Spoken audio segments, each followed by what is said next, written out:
Good evening. मैं doctor Sumit हूँ और मैं एलटी सीरीज़ मैंने स्टार्ट की थी। उसमें एक ये नया मॉड्यूल है सिंथेटिक पॉलीमर। सिंथेटिक पॉलीमर मैं स्टार्ट करने वाला हूँ। इससे पहले मैंने ग्रीन केमिस्ट्री पे एक वीडियो बनाई थी। उस पे मैंने एमसीक्यू भी डिस्कस किया था और थ्योरी भी डिस्कस किया था। तो ये सिंथेटिक पॉलीमर की थ्योरी वाली वीडियो है। इसके बाद एक और वीडियो आएगी सिंथेटिक पॉलीमर पे, जिस पे मैं आपके साथ एमसीक्यू डिस्कस करूँगा। आप अपने सजेशन मुझे दे सकते हैं किस तरीके से आगे हम इसमें चेंजेस कर सकते हैं, क्या क्या बढ़िया किया जा सकता है, उसके बारे में आप अपने सजेशन दे सकते हैं। बाकी लोगों तक भी इस वीडियो को शेयर कीजिए और स्टार्ट करते हैं हम सिंथेटिक पॉलीमर। तो सबसे पहले हम समझते हैं सिंथेटिक पॉलीमर में मोनोमर क्या है और पॉलीमर क्या है। तो पहली बात तो ये है कि मोनोमर क्या होती है। मोनोमर एक स्मॉल मॉलिक्यूल होता है जिसका आप कंटिन्यूअस जब रिपीटेशन करते हैं तब आपके पास पॉलीमर मिलता है। फॉर एग्जांपल देखिए, जैसे मोनोमर यहाँ पे आप ऊपर मोनोमर वाली में देख रहे हैं कि आपके पास 3 सर्कल हैं जिनमें से 2 वाइट है और एक ब्लैक है। तो इसी तरीके के आपके पास पॉलीमर में देखेंगे इस तरीके की जो अरेंजमेंट है उसका कंटिन्यूअस रिपीटेशन हो रहा है, जिसमें 2 वाइट सर्कल हैं और एक ब्लैक सर्कल है। तो वो आपका क्या हो गया है, पॉलीमर हो गया है। तो बेसिकली क्या होते हैं पॉलीमर, लॉन्ग चेन मॉलिक्यूल होते हैं जो एक रिपीटेड पैटर्न ऑफ मॉलिक्यूल से मोनोमर से बनते हैं। तो मोनोमर ये कह सकते हैं आपकी पॉलीमर की स्मॉलेस्ट यूनिट होती है जिसके लार्ज नंबर ऑफ रिपीटेशन पे आपको क्या मिलते हैं, पॉलीमर मिलते हैं। तो एग्जांपल डेफिनेशन से बात करता हूँ मैं। Monomer a molecule that can combine with other of the same kind to form a polymer. Monomer क्या होता है कि मोनोमर यूनिट जो होती हैं वो आपस में मिलकर पॉलीमर बनाती हैं। ये यूनिट आपकी सेम भी हो सकती हैं और ये यूनिट आपकी डिफरेंट भी हो सकती है। मतलब कोई किसी पॉलीमर में एक ही तरीके की मोनोमर यूनिट हो सकती हैं और ये भी मुमकिन है कि किसी पॉलीमर में एक से ज़्यादा टाइप की मोनोमर की यूनिट आपको देखने को मिल जाए। नेक्स्ट हो गया है polymer, a substance that has a molecular structure built from a large number of similar unit monomer bounded together. Polymer क्या होता है, एक ऐसा सब्सटेंस होता है जो मोनोमर की बहुत सारी यूनिट मिलने से बनता है। ठीक है जी। अब एक और चीज़ आती है डिग्री ऑफ पॉलीमराइजेशन, जिसे हम डीपी कहते हैं। इसके लिए फॉर्मूला होता है MW/m0। MW क्या है, MW आपका क्या है, molecular weight of your polymer, और MO क्या है, molecular weight of A monomer unit.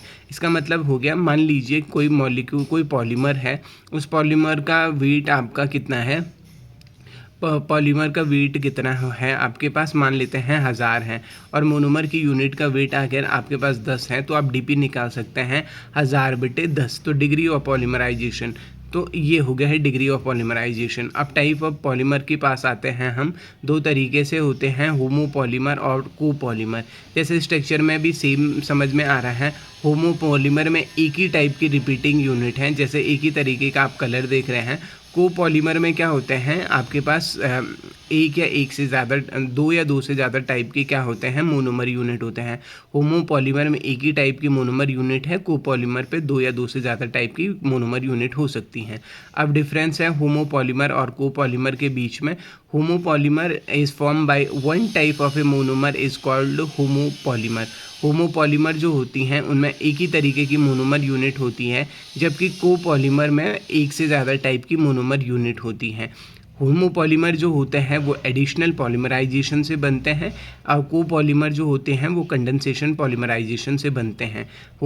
ये एडिशनल पॉलीमराइजेशन और कंडेंसेशन पॉलीमराइजेशन क्या है, इसके बारे में मैं आगे बात करूँगा। Homopolymer consist single type of A repeating unit and copolymer consist of A more than 2 और more than type of repeating unit. मतलब क्या है, होमोपॉलीमर में एक ही तरीके की मोनोमर यूनिट होती हैं, जबकि कोपॉलीमर में 2 या 2 से अधिक टाइप की रिपीटिंग यूनिट होती है। ठीक है। और homopolymer have a simple structure, homopolymer का सिंपल स्ट्रक्चर होता है, जबकि कोपॉलीमर का क्या है, तो है कॉम्प्लेक्स स्ट्रक्चर होता है। होमोपॉलीमर का एग्जाम्पल है PVC, पॉलीथीन, पॉलीप्रोपाइलिन, पॉलीस्टाइरीन। और कोपॉलीमर का एग्जाम्पल है नाइलॉन 6 डेक्रोन और SBR। इस तरीके से क्या हो गया है आपके पास, SBR का फुल फॉर्म है सिंथेटिक ब्यूना रबर।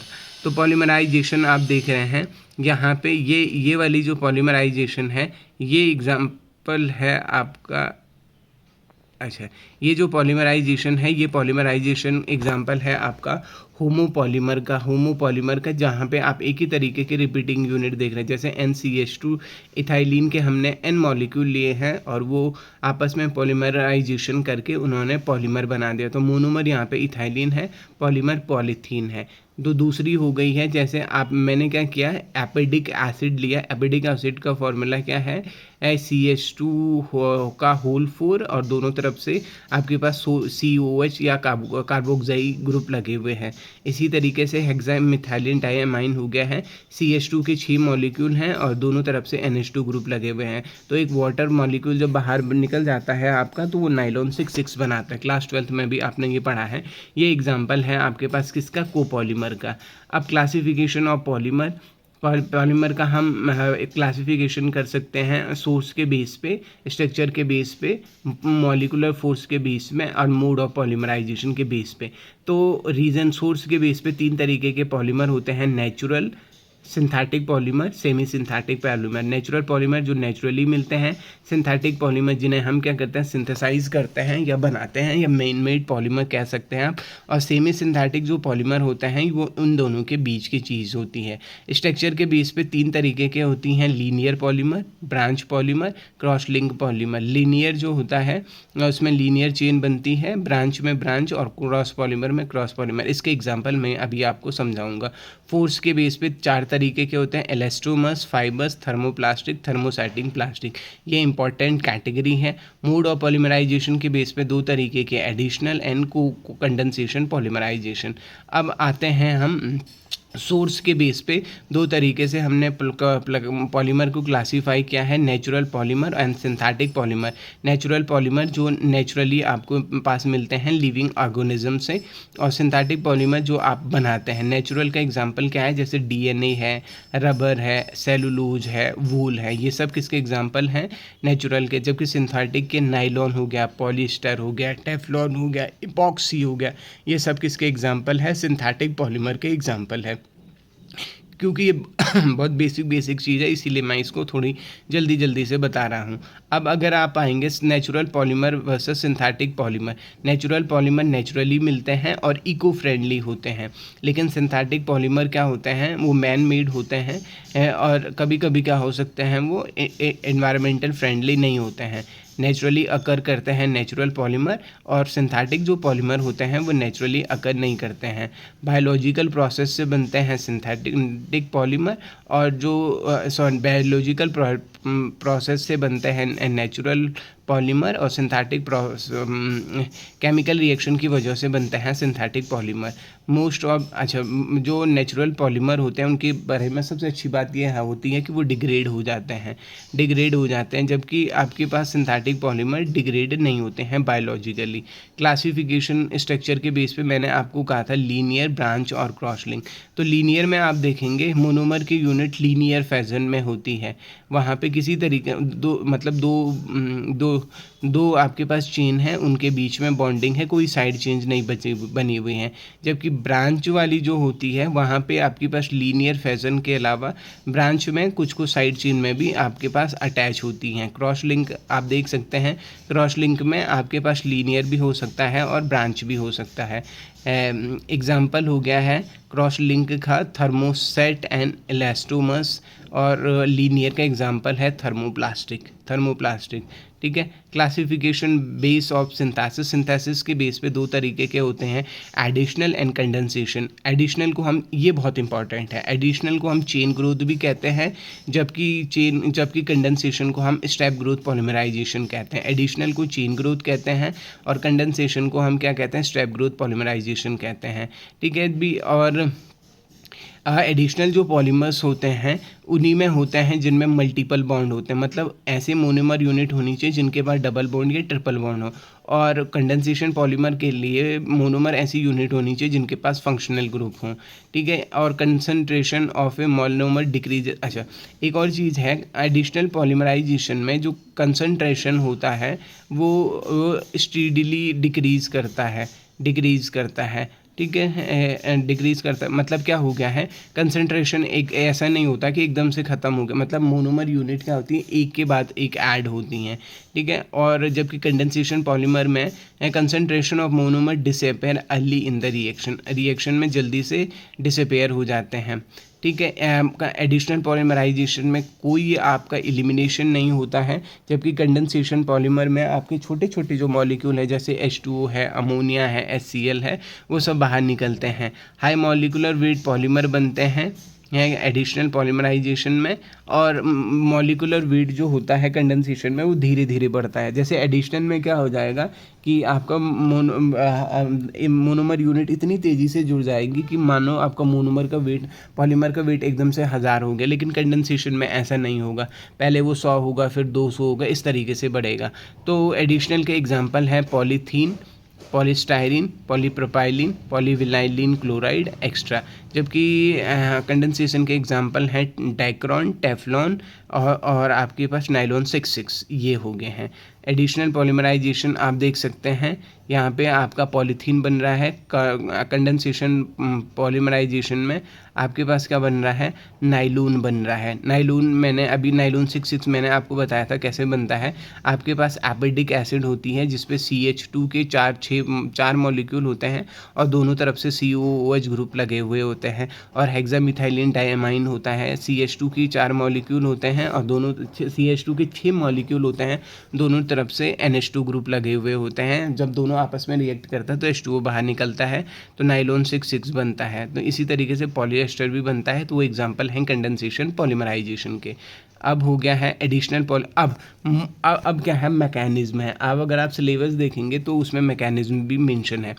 मैकेनिज्म दो तरीके से पढ़ेंगे हम, एडिशनल पॉलीमराइजेशन की मैकेनिज्म एंड कंडेंसेशन पॉलीमराइजेशन की मैकेनिज्म। एडिशनल पॉलीमराइजेशन में सबसे पास मोनोमर के पास क्या होना चाहिए, अनसैचुरेशन होना चाहिए, मतलब डबल बॉन्ड या ट्रिपल बॉन्ड होना चाहिए। जैसे एग्जांपल हो गया टेफ्लॉन कैसे बनता है, तो आपके पास carbon CF2 double bond CF2 है, CF2 डबल बॉन्ड CF2 है।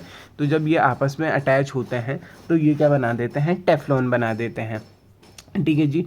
एडिशनल पॉलीमराइजेशन के 3 टाइप होते हैं आपके पास। सबसे पहले फ्री रेडिकल, कैटायनिक और एनायनिक। फ्री रेडिकल एडिशनल के 3 टाइप हैं, फ्री रेडिकल, एनायन और कैटायनिक, ठीक है। तो 3 मोड हैं। तो सबसे पहले फ्री रेडिकल देखते हैं। आप जानते हैं फ्री रेडिकल कैसे बनते हैं, जब भी कोई कोवेलेंट बॉन्ड होता है वो होमोलेटिकली क्लीवेज करता है, तब आपके फ्री रेडिकल बनते हैं। मतलब क्या हो गया है, मान लीजिए कोई मॉलिक्यूल है, उस मॉलिक्यूल के पास उसने क्या किया, एक इलेक्ट्रॉनों की शेयरिंग की। जब उन दोनों का बॉन्ड ब्रेकिंग हुआ तो दोनों के एटम के पास आपके पास एक इलेक्ट्रॉन चले गए। तो वो एक इलेक्ट्रॉन वाले स्पीसीज जो होते हैं, ऑड नंबर ऑफ इलेक्ट्रॉन वाली जो स्पीसीज होते हैं, उनको हम क्या कहते हैं, फ्री रेडिकल कहते हैं। उनको क्या कहते हैं, फ्री रेडिकल कहते हैं। इसमें 3 स्टेप में ये रिएक्शन होती हैं। चाहे देखो, एडिशनल पॉलीमराइजेशन हमेशा 3 स्टेप में होगी। पहला स्टेप जो होगा वो इनिशिएशन का होगा। इनिशिएशन का मतलब क्या होगा, फ्री रेडिकल मैकेनिज्म है तो फ्री रेडिकल बनेगा, अगर कैटायनिक है तो कैटायन बनेगा, और अगर एनायनिक है तो आपका एनायन बनेगा, ठीक है जी। दूसरा स्टेप, पहला फ्री रेडिकल का पहला स्टेप है इनिशिएशन। इनिशिएशन में क्या होती है, फ्री रेडिकल बनता है। पहले तो सबसे पहले क्या बनता है, फ्री रेडिकल बनता है। वो फ्री रेडिकल एक मोनोमर की यूनिट पे अटैच होता है। अब वो जो मोनोमर की यूनिट हो जाती है वो एक्टिवेट हो जाती है, जिसके मतलब एक ऐसी मोनोमर की यूनिट जिसके पास क्या है, आपके पास फ्री रेडिकल है, वो दूसरे के साथ अटैच होती है। इस तरीके से आगे बढ़ता है, हम देखेंगे एग्जाम्पल में।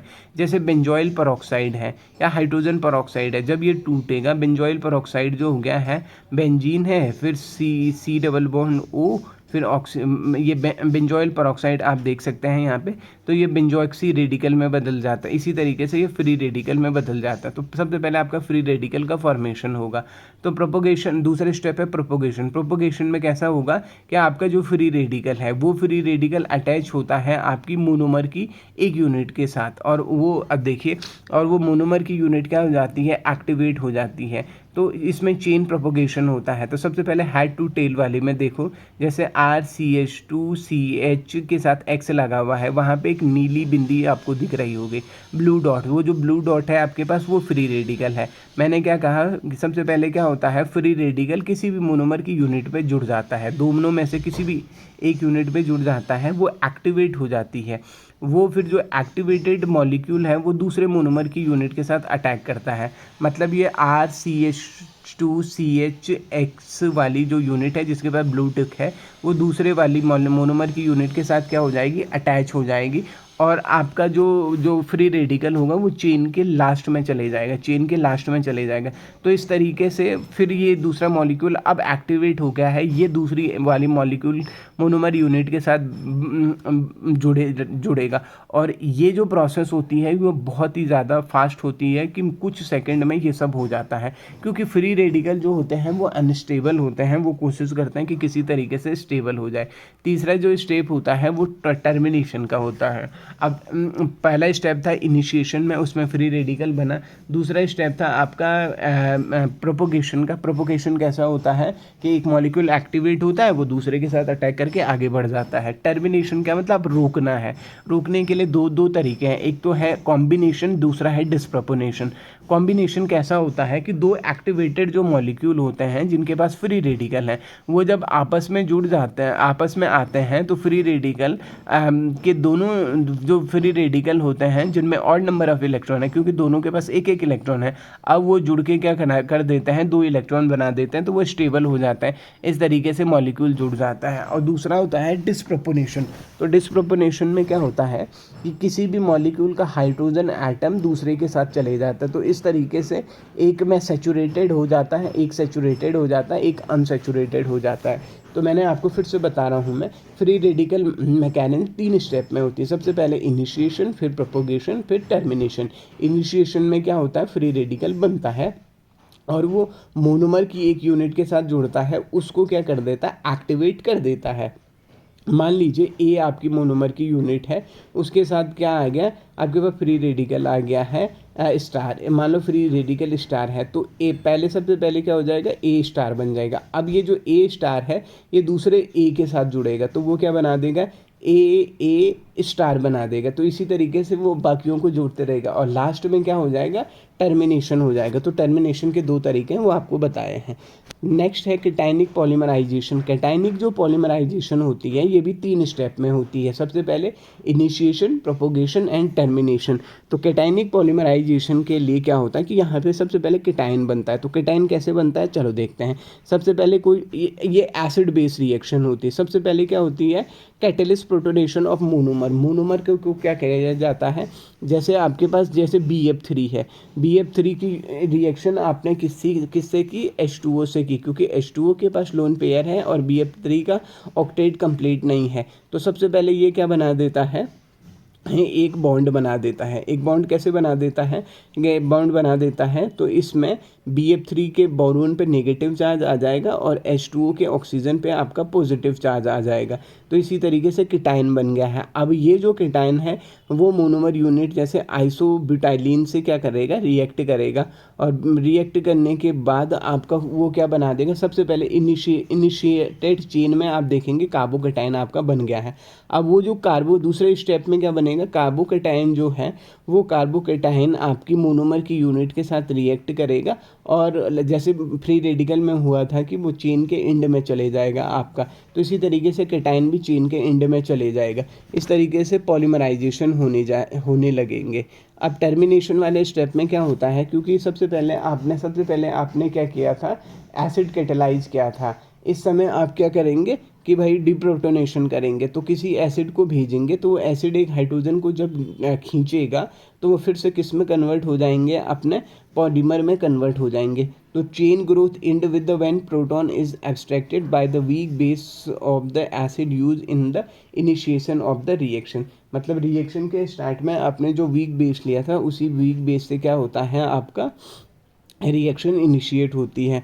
Loss of hydrogen from alkene and the chain growth, that is terminated step. Next है एनायनिक एडिशनल रिएक्शन। एनायनिक में सबसे पहले ये भी 3 स्टेप में होगी। सबसे पहले आपका एनायन बनेगा, दूसरे में प्रोपोगेशन होगा, तीसरे में टर्मिनेशन होगा।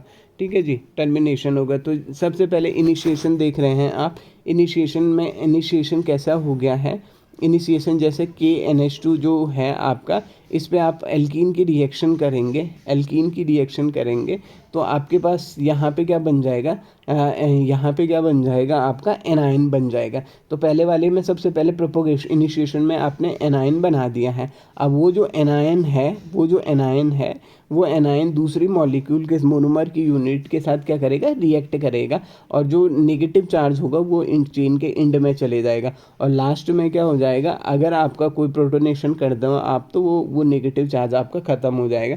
तो ये है आपकी एनायनिक पॉलीमराइजेशन। तो सब आपको तीन चीज़ें ध्यान रखनी है। सबसे पहले इनिशिएशन होता है, फिर प्रोपोगेशन होता है, फिर टर्मिनेशन होता है। इनिशिएशन में सबसे पहले क्या होता है आपका, अगर फ्री रेडिकल हो मैकेनिज्म है तो फ्री रेडिकल बनता है, अगर कैटायनिक है तो कैटायनिक बनता है, अगर एनायनिक है तो एनायनिक बनता है।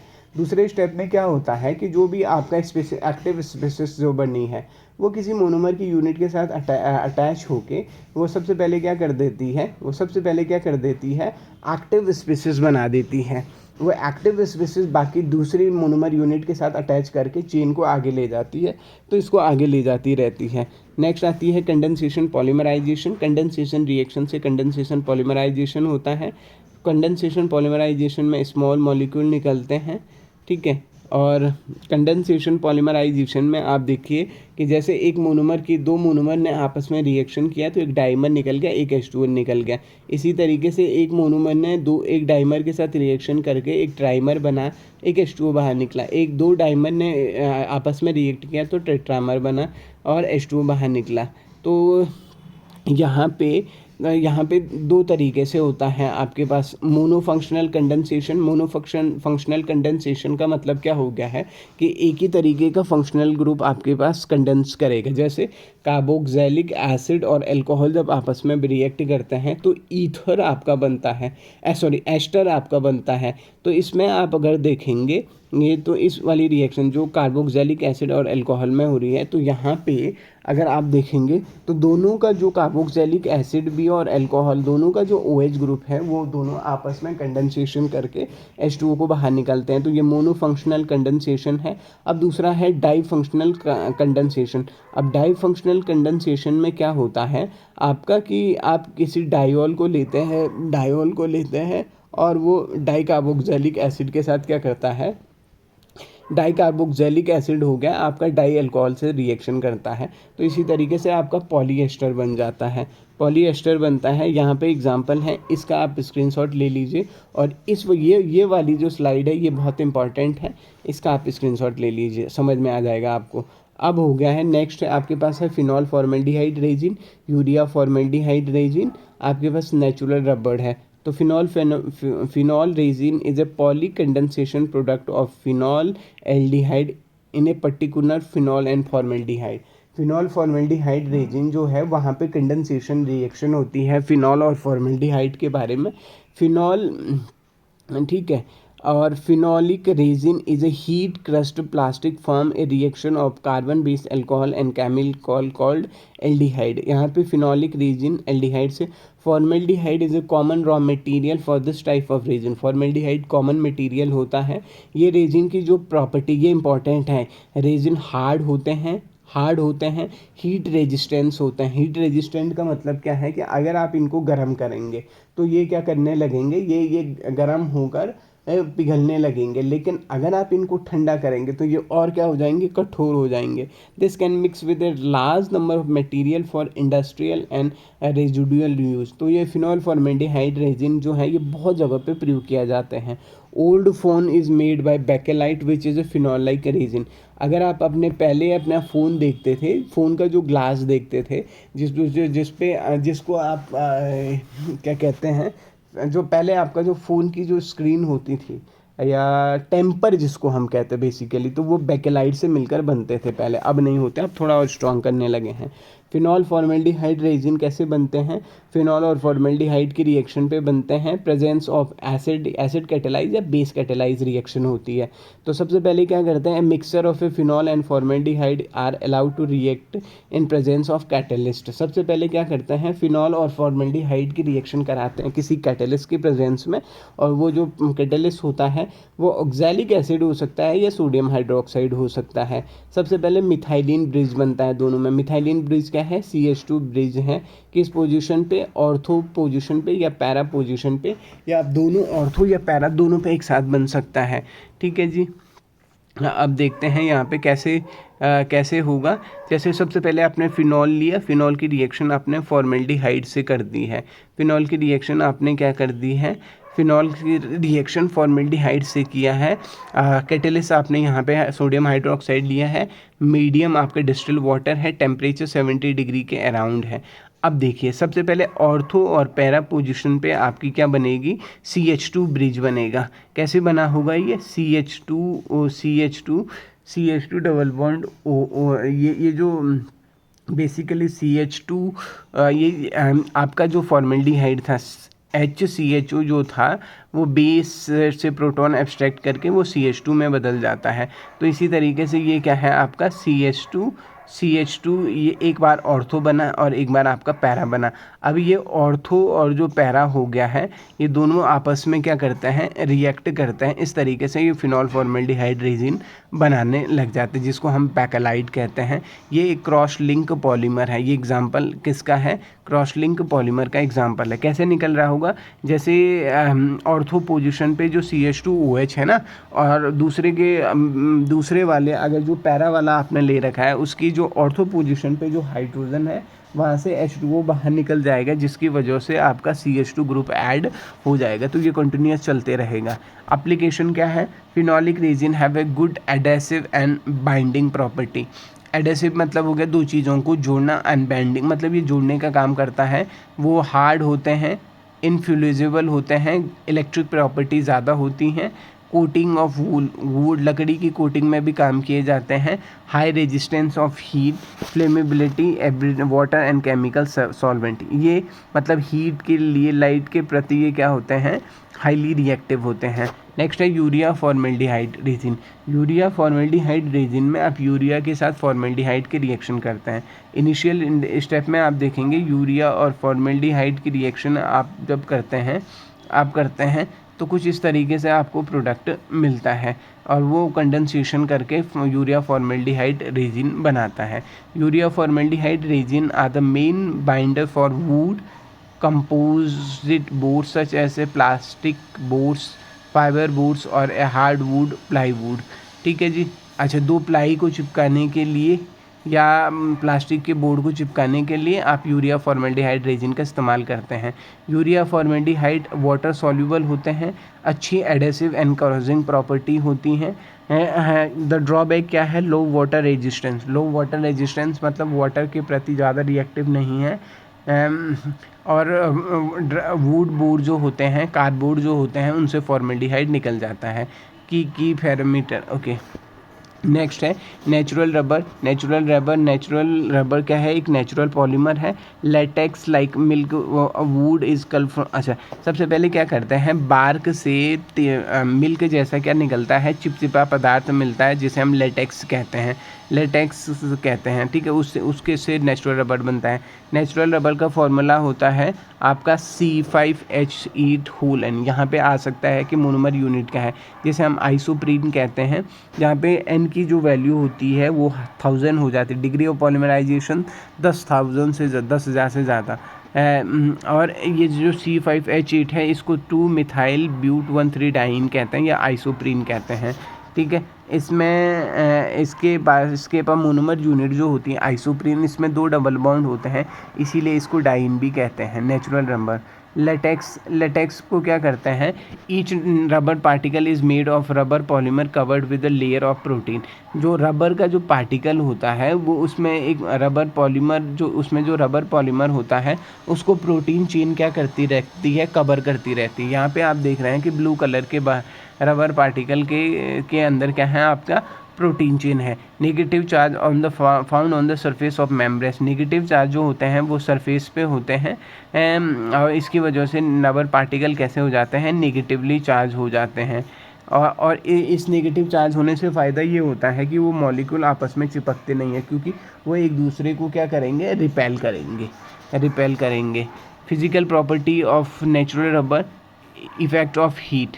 ठीक है, it is not a resistant to heat at high temperature, become ma'am soft and sticky. अगर टेम्परेचर को अगर बढ़ाओगे आप तो वो सॉफ्ट और स्टिकी हो जाता है।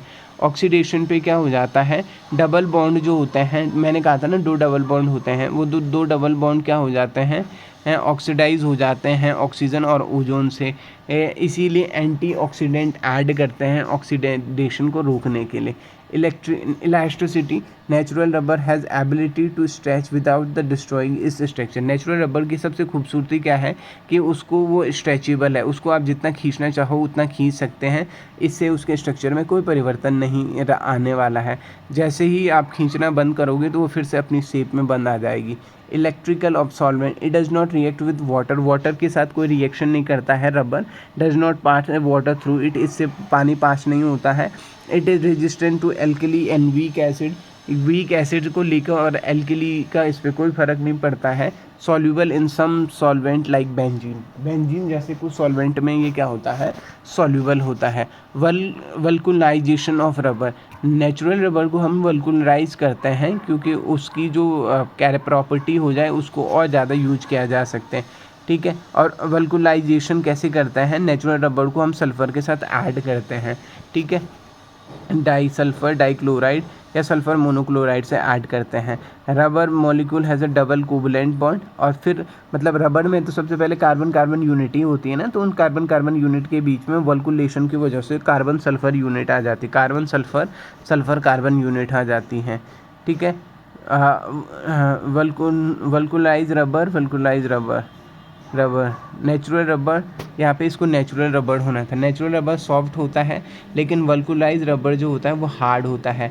नेचुरल रबर लेस इलास्टिक होता है जबकि वो मोर इलास्टिक होता है। यहाँ पे देख सकते हैं आप, नेचुरल रबर में सिर्फ कार्बन और कार्बन के बीच में बॉन्ड है, लेकिन वल्कुलाइज जो रबर है उसमें कार्बन सल्फर कार्बन के बीच का बॉन्ड है। Synthetic rubber is material which can be undergoes much elastic deformation and stretch. अच्छा, नेचुरल रबर से ज़्यादा इसका स्ट्रेचिंग कर सकते हैं, ठीक है जी, ठीक है। स्टाइरिन ब्यूटाडाइन रबर, जिसे SBR कहते हैं, styrene butadiene rubber.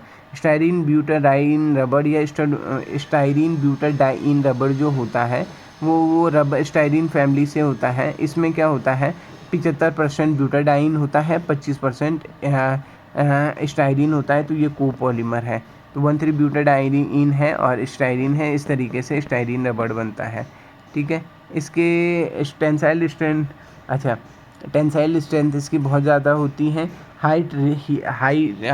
High resistance होता है हीट और एजिंग के, और यूजेस नेचुरल रबर से ज़्यादा इसका यूज किया जाता है टायर बनाने में, मोटरसाइकिल के व्हीकल बनाने में, फ्लोर टाइल बनाने में, सोल्स बनाने में, गेट्स फुटवेयर ये बनाने में इनका यूज़ किया जाता है। ये ब्यूटाडाइन है, ये स्टाइरिन है, ये ब्यूनाइस है, ये देख लीजिए, ये एग्जांपल हैं इसके। और थैंक यू। अगर आपको वीडियो पसंद आई है बाकी लोगों तक शेयर कीजिए। Thank you.